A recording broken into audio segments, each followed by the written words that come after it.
Voici un montage vidéo sur le passage de Jean-Luc Mélenchon lors de l'émission politique du 23 février 2017. J'ai essayé de récupérer l'ensemble des passages concernant l'Union Européenne pour ne pas être accusé de choisir seulement les passages qui m'intéressaient. Vous allez pouvoir voir que l'idée de sortie de l'Union Européenne est à chaque fois initiée par les journalistes.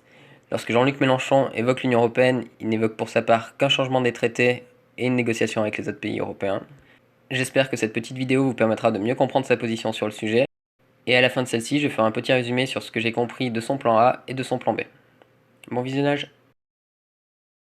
Il souhaite en finir avec l'Europe, mais c'est Marine Le Pen qui capitalise sur la rupture. Moi, je suis le tribun du peuple. Et par conséquent, mon mandat, c'est de représenter le peuple qui ne veut plus entendre parler de cette Union européenne, de ces traités Alors justement, la abominables transition... qui ont ruiné notre pays. Et je m'occupe que de ça.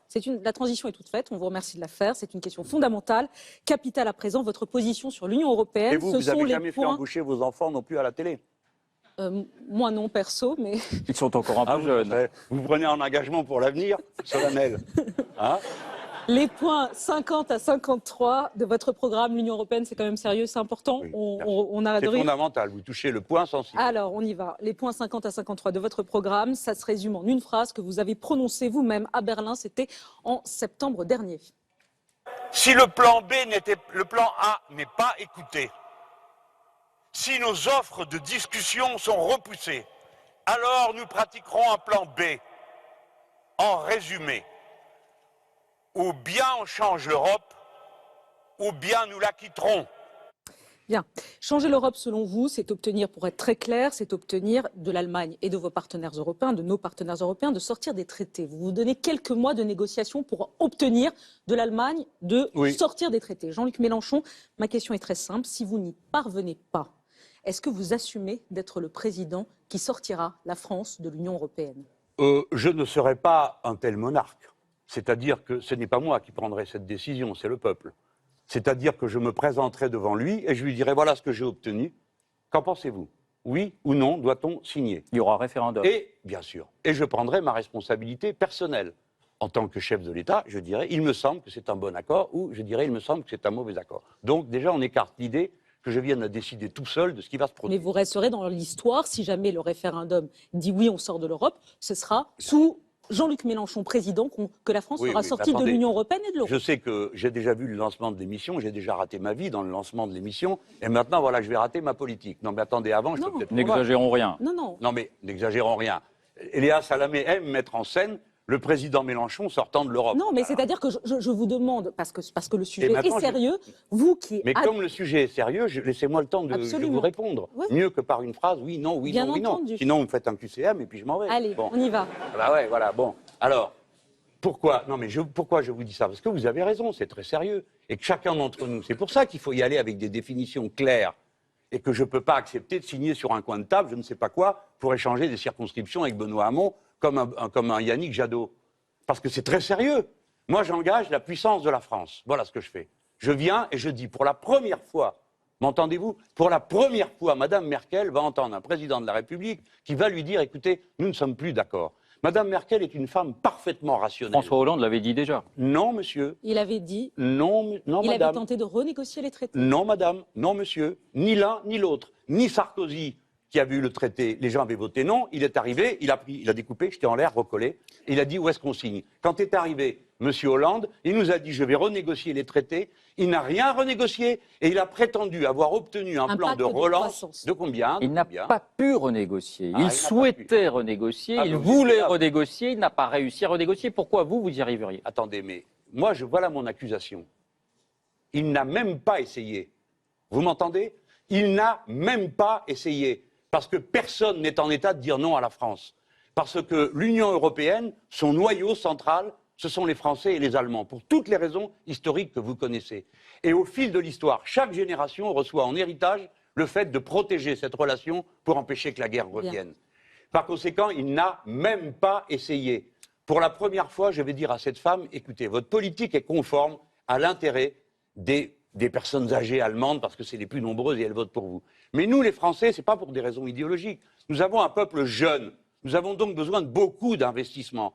Nous avons besoin d'une politique qui n'est pas celle du garrot que vous avez passé sur cette Europe. Comment expliquez-vous que la première zone économique du monde soit en récession, Comment expliquez-vous qu'un peuple comme le nôtre, qui est de plus en plus nombreux, est une activité qui décroît? C'est pas la et le chômage récession, qui c'est pas augmente la récession, Jean-Luc Mélenchon. Il y a un taux de croissance positif quand même dans l'Union européenne. Eh dans bien, la si zone vous euro. vous contentez d'1%, Voilà, c'est pas pour la un récession. peuple qui ne commence à avoir des emplois qu'à 1,8, eh bien, pas moi. Mais pour être très clair, Oui. et je vous repose pour la dernière fois la question, pour être vraiment très Mais clair, j'ai déjà répondu oui. donc ça voudra dire oui, vous assumeriez, si jamais vous n'arrivez pas à convaincre Madame Merkel, vous assumeriez de sortir de l'Union européenne et de l'euro. Vous, l'admirateur de François Mitterrand. Attendez, oh là là, moi l'admirateur et tout ça, tout va y passer là. Non, Non, mais c'est pas justement, tout va y passer, c'est que je les gens suis veulent savoir. Mais oui, mais les gens vont savoir et ils vont entendre ma réponse maintenant même.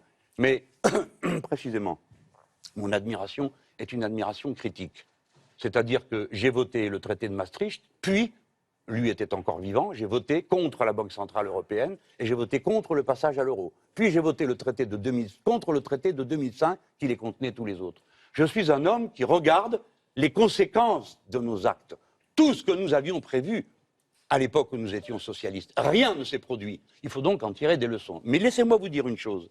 Vous partez de l'idée, comme beaucoup de gens, que est irrationnel tout ce qui rompt avec le cadre actuel de l'Europe. Vous vous trompez. Cette Europe est à l'agonie, elle est en train de se disloquer. Si des gens comme moi ne peuvent pas intervenir pour provoquer un autre projet, ah ben oui, mais vous posez une question sérieuse, je vous réponds. Le Brexit a eu lieu. Vous savez avec quoi maintenant ils veulent faire un projet européen? Avec l'Europe de la défense, c'est-à-dire exactement ce dont on ne voulait pas quand on a créé l'Europe, puisque les Français ont voté contre. Et je termine en disant, voyez ce pauvre Benoît Hamon, son idée européenne, quelle est-elle? Moi, vous avez entendu, plan A, on désobéit, on discute, et on s'accorde sur un nouveau traité. Mais si on me dit non, alors j'ai besoin de la force qui consiste à dire alors on s'en va. Parce que je sais qu'ils courront dans le couloir pour me rattraper, pour me ramener à la table, pour signer un bon accord. On a compris. Mais regardez la proposition. Vous avez entendu la mienne. Plan A, plan B. D'accord? Regardez ce qu'on me propose maintenant. Voilà pourquoi je veux discuter et avoir des garanties. Benoît Hamon me dit, nous allons proposer un parlement de la zone euro. Alors il y a déjà un parlement, il y en aura deux.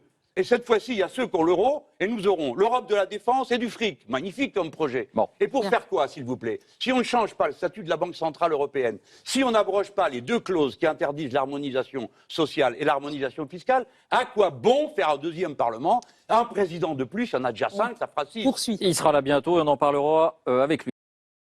Enfin, Jean-Luc Mélenchon, on en a parlé tout à l'heure, veut rompre avec l'Europe et l'euro telle qu'elle est faite aujourd'hui. Je ne suis pas un nationaliste. Je suis un patriote, ça n'a rien à voir. Je propose le protectionnisme solidaire. Ça veut dire que je négocie avec les autres pays. Je ne m'enferme pas. J'ai un plan A et un plan B. Je ne dis pas je m'en vais un jour et le lendemain je reste. Et le surlendemain je m'en vais. Renégociation des traités Ce sont des européens. points sur l'économie. Monsieur Langlais, Oui. renégociation des traités européens. Tous les candidats, sans exception, le disent. Ah non, c'est pas vrai. Vous les avez mal lus. Ni Macron, ni Fillon, pourtant que je sais. Ah, vous avez raison. Eux Eh sont oui. contents de la situation. Ah Mais bah monsieur oui. Hamon, oui. Vous allez le comparer à parlez- Madame Le Pen aussi? Vous parlez de tous les Enfin, candidats. Il faut- sorti de l'Europe, où ai-je dit ça?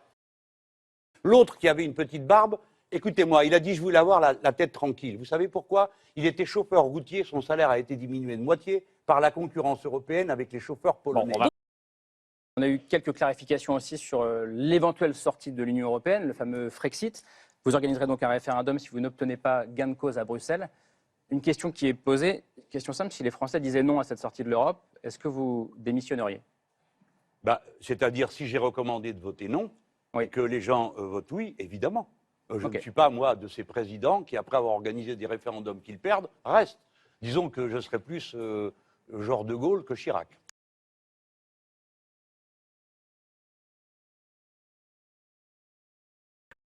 Alors, que pouvons-nous tirer de ce passage médiatique?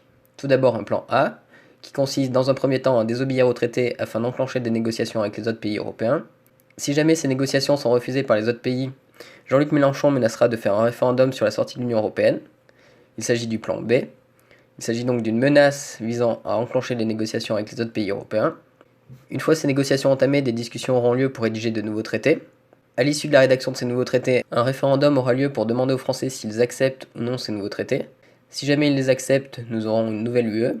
Si jamais ils les refusent, cela n'a pas été dit clairement, mais il semblerait qu'il y ait cette fois réellement un référendum sur la sortie de l'Union européenne. Lors de ce référendum, si les Français votaient pour une sortie de l'Union européenne, Jean-Luc Mélenchon démissionnerait, car il est pour rester dans l'Union européenne. Voilà ce que j'ai compris de cette émission. Je ne sais pas si j'ai compris la même chose que vous. Merci de m'indiquer dans les commentaires si vous êtes d'accord ou pas d'accord avec moi. J'espère que cela vous aura apporté quelques clés de réflexion pour mieux comprendre les plans A et plan B de Jean-Luc Mélenchon. A bientôt et passez une bonne campagne présidentielle.